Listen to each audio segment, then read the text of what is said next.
বিমানবন্দরের international transit টার্মিনালের কাচের দেওয়াল ভেঙে বাইরে বেরোনোর চেষ্টা বাংলাদেশি যুবকের। শুক্রবার দুপুরে ইন্ডিগোর বিমানে সিঙ্গাপুর থেকে কলকাতায় আসে বছর 25-এর বাংলাদেশি যুবক মোহাম্মদ আশরাফুল।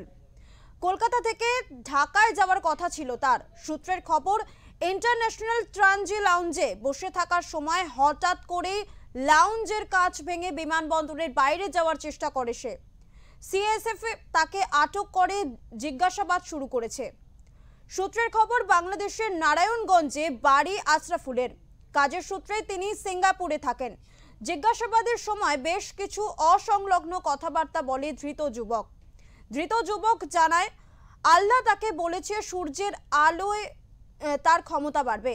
এরপর শুক্রবার সন্ধ্যায় ধৃত যুবককে এনএসসিবিআই বিমানবন্দর থেকে থানার পুলিশের হাতে তুলে দিয়েছে সিআইএসএফ। ধৃত যুবককে গ্রেফতার করেছে বিধাননগর থানার পুলিশ। अरे